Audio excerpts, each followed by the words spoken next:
Ya, dalam menulis paper atau makalah atau skripsi dalam bahasa Inggris, biasanya masih ada hal yang perlu kita lihat sebelum kita ajukan atau sebelum kita tampilkan paper atau skripsi kita tersebut. Misalnya grammar atau ejaan atau penulisan kata. Nah, hal ini adalah hal yang sepele, tapi ini cukup mengganggu ya. Nah, bagaimana hal itu terjadi kepada kita misalnya? Bagaimana cara mensiasati supaya bisa dicarikan jalan keluarnya? Nah, biasanya yang pertama kita tempuh yaitu memeriksa sendiri. Kita baca mulai awal sampai akhir kalimat yang kita buat dan mendapatkan kesalahan pengetikan misalnya atau kesalahan spelling. Atau bisa juga kita meminta bantuan kepada teman kita untuk membantu membaca tulisan kita. Apakah ada salah ketik, apakah ada salah pada tanda baca, dan lain sebagainya. Nah, tentunya ini memerlukan waktu yang cukup lama atau cukup menyita waktu. Nah, kali ini saya akan memperkenalkan sebuah aplikasi yang membantu kita dalam memeriksa tulisan, terutama yang berhubungan dengan grammar, terutama yang berhubungan dengan ejaan atau tanda baca. Nah, saya akan perkenalkan ini sebuah program, ada aplikasi namanya Grammarly. Ini bagi mahasiswa yang menulis skripsi atau yang membuat makalah dalam bahasa Inggris, tentunya ini cukup membantu kita dalam hal mengoreksi kesalahan-kesalahan tanda baca atau kesalahan pengetikan tersebut. Baik, kali ini saya akan men-share bagaimana cara mendownload, kemudian kita akan install, kemudian kita menggunakan Grammarly. Pertama-tama kita buka browser, kemudian kita mengetik Grammarly for MS Word. Nah, di sini kita cari yang untuk Microsoft Word. Ini sudah ada di sini, kita klik saja. Nah, kalau sudah muncul seperti ini kita klik Get it for Windows, it's free. Nah, ini gratis. Nah, setelah muncul tampilan ini ada 3 langkah yang ditampilkan di sini informasinya. Kita download dulu, kemudian kita install, kemudian diikuti langkah penginstalan, kemudian selanjutnya kita bisa gunakan Grammarly. Dan di sini ada here. Kalau belum ada kejadian atau belum terdownload secara otomatis, kita bisa mengklik ini, klik here untuk mendownload file executable-nya. Ya, ini sudah terdownload. Kita tunggu beberapa saat dan sudah selesai. Ini ukurannya 12 MB. Ya, kemudian kalau sudah kita tekan tombol run.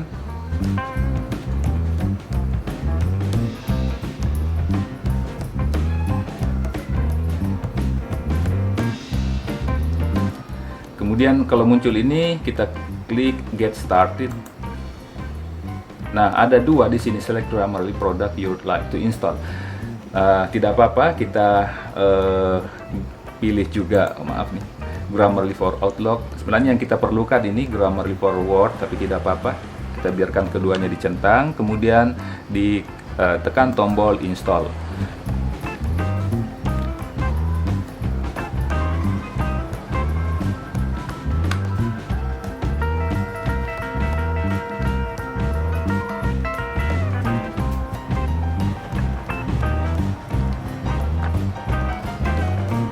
Nah, ketika muncul tampilan congratulations, berarti ini sudah berhasil.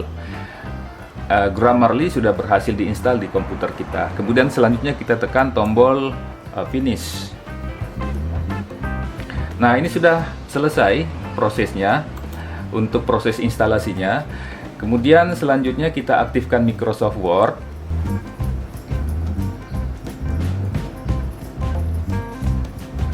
Nanti di Microsoft Word kalau sudah berhasil terinstall, di situ akan muncul menu khusus untuk Grammarly. Dia sudah terinstall, sudah ada di Microsoft Word. Nah, kalau kita lihat di sini menu-menu yang ada, file, home, insert, kemudian kita ke bagian kanan. Nah, di sini sudah ada Grammarly. Berarti program ini atau aplikasi ini sudah terinstall di Microsoft Word. Tetapi kalau kita lihat lagi di bawahnya di sini, Open Grammarly, yang lainnya ini belum kelihatan aktif. Ini berarti kita masih ada satu tahap lagi untuk menggunakan Grammarly sepenuhnya secara gratis. Kita lakukan pendaftaran. Kita klik Open Grammarly yang ada di sudut kiri atas. Kemudian nanti kita tunggu beberapa saat. Nah, akan tampil ada dua jendela seperti ini. Dan di sini ada ini jendela pertama, sign in, untuk melanjutkan menggunakan Grammarly. Kita bisa masuk menggunakan akun Facebook kita atau menggunakan akun Google. Tinggal diketik nama email, kemudian continue. Tetapi bagaimana kalau kita belum mempunyai akun sebelumnya? Nah, kita lihat di sini pada bagian bawahnya, di sini ada tulisan don't have an account. Nah, apakah belum mempunyai akun? Nah, kita lanjutkan saja, ketik. Kemudian kita isi. Ini ada nama, kita isi, kemudian ada emailnya, kemudian ada password.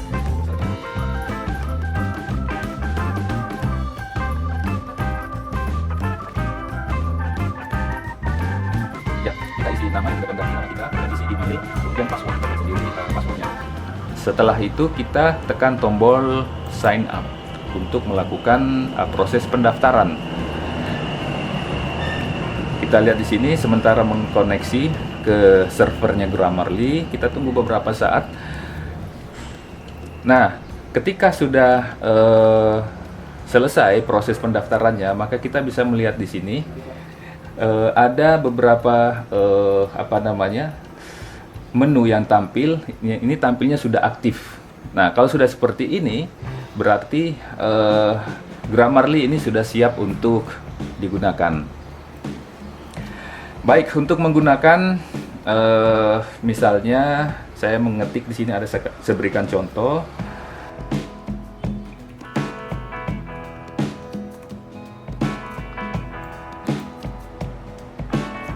Ya, saya buat besar. Ya, misalnya kata ini.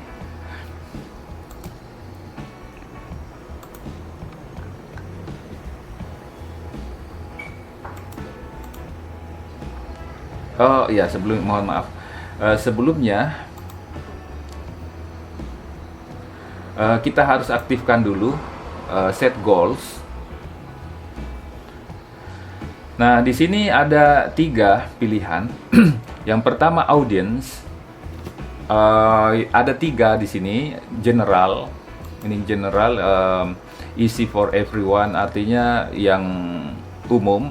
Pembaca kita, pembaca yang umum, tidak memerlukan istilah-istilah yang begitu rumit. Kemudian yang kedua ada knowledgeable. Nah, ini requires focus to read and understand. Jadi pembaca kita itu berpengetahuan. Pembaca kita itu nanti membaca tulisan kita, dia lebih fokus agar bisa memahami tulisan kita. Kemudian ada expert. Nah, ini dibaca berulang-ulang kali gitu. Nah, kita cukup memilih knowledgeable. Kemudian formality, ada informal, ada netral, ada formal. Ya, informal ini untuk ya biasa sehari-hari, tulisan sehari-hari. Terus netral, menggunakan istilah-istilah slang tapi dibatasi. Dan ada formal. Ini biasanya ragam tulis ilmiah ya. Kita memilih normal, jadi formal ya. Jadi kita memilih knowledgeable and formal. Yang lainnya ini nanti pada premium atau yang berbayar baru kita bisa kita bisa menggunakan. Tapi cukup dua ini yang kita gunakan. Kemudian tekan tombol dan.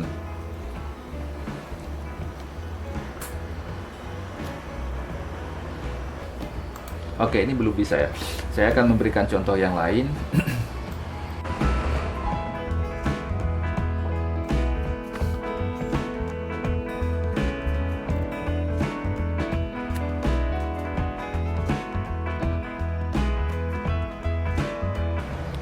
Nah, ini salah satu contoh dalam bahasa Inggris. Kita lihat, kita aktifkan dulu Grammarly-nya, sudah aktif, dan secara otomatis ini di sebelah kanan terdapat isusnya atau masalah yang ada dalam penulisan ini. Nah, di sini kalau kita lihat ada yang di garis bawah tanda merah. Misalnya ini permit, kalau saya klik ini, ya, maka di sebelah kolom sebelah kanan ini memberikan alternatif ya, correctness grammar.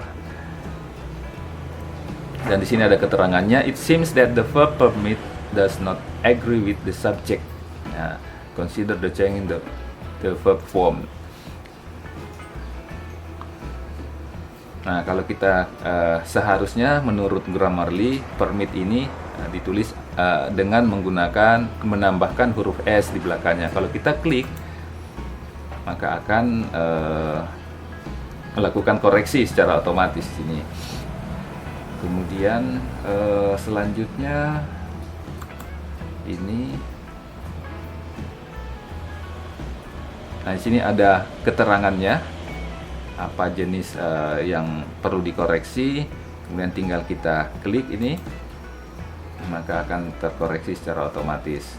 Kemudian kita lihat lagi selanjutnya, misalnya kata ini, the use of language cannot be separated from. Kalau kita klik,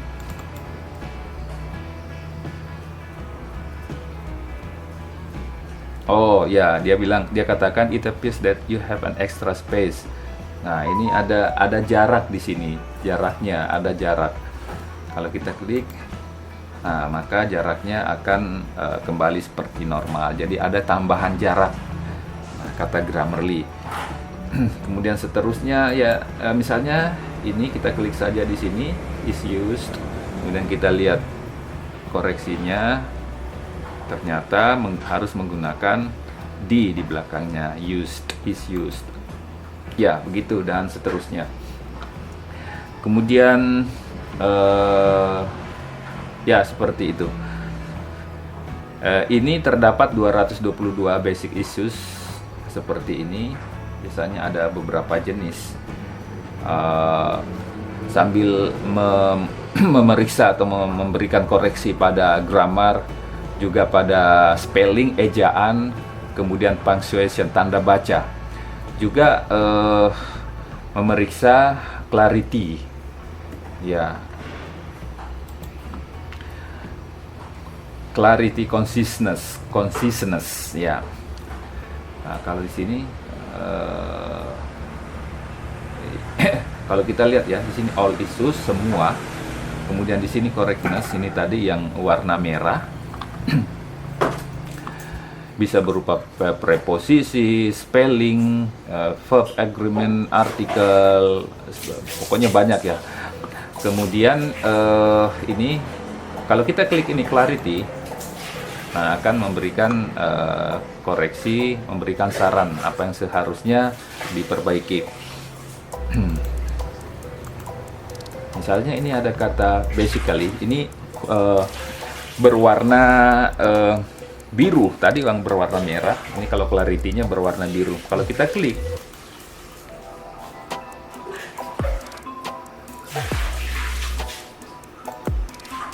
ternyata supaya lebih jelas dihilangkan saja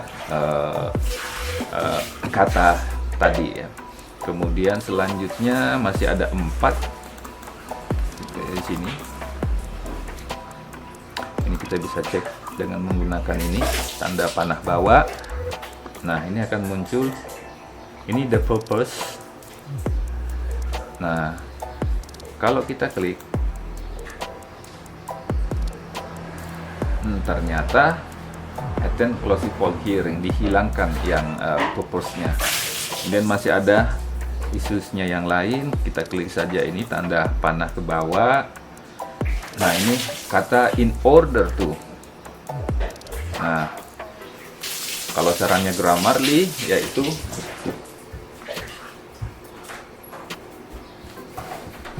kalau sarannya Grammarly hilangkan tadi ya in order to-nya. Kemudian doing implementation, ya sarannya implementing.